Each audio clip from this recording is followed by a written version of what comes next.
If you are into classic menswear and need someone to lay out the cognitive dissonance in you, boy do I have a video for you. Let's get to it.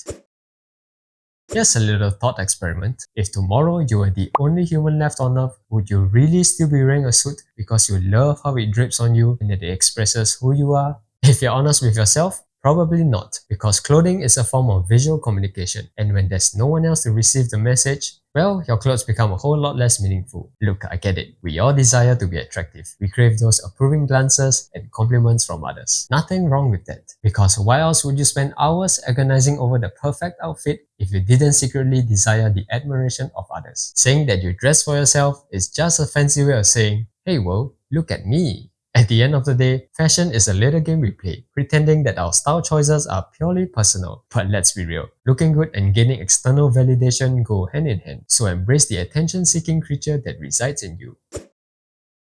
When it comes to footwear, especially in dress shoes, agony is rarely temporary. And no, I'm not talking about buying shoes in the wrong size, because even if you did get the correct size, occasionally the shoe might not fit right, because fundamentally the last is not modeled after your feet. So even if the leather expands a quarter to half a size larger, it might get only less uncomfortable, but the discomfort is still there, not to mention bumps and creases in awkward places. Why buy shoes that feel like they were designed by medieval torture enthusiasts, then convince yourself that they will magically feel like clouds under your feet when they break in? Newsflash, if they are killing you now, they'll still kill you in a year. Save your poor toes from the crushing misery and wear shoes that don't require the pain tolerance of a Taiwanese frogman. You've got to remember that fashion is about feeling good. So what good is wearing the most elegant shoes if you're hobbling around like a wounded animal?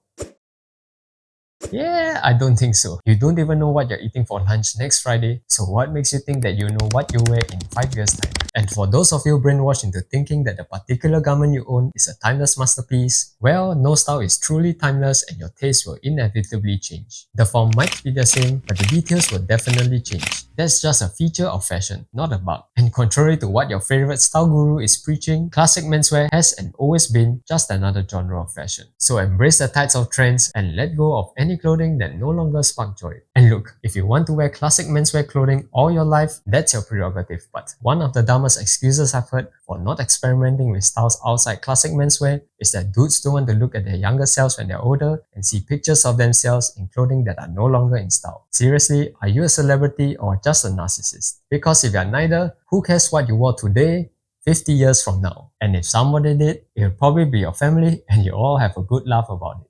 So, make peace with the fact that your style will evolve. It's a win-win situation. You get to participate in the fashion zeitgeist and laugh at yourself years later. Right, you and I know that no one's buying into this. Have your fun with fashion, just don't let it bankrupt you.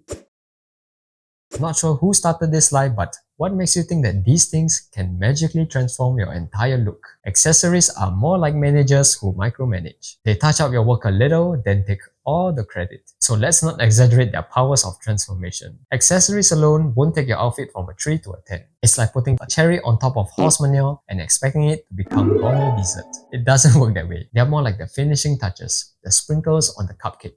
They can add a bit of flair, draw the eyes, and express a hint of personality. But remember, you're the star of the show, not some shiny object wrapped around your wrist. So take a step back, look at the bigger picture, and understand that your overall outfit and how everything meshes together matter way more. Let accessories enhance your outfit, but don't expect miracles. Okay, that's enough red pills for now. Feel free to hit dislike if you disagree with anything I said, but also let me know in the comments why. Until next time, stay subtle.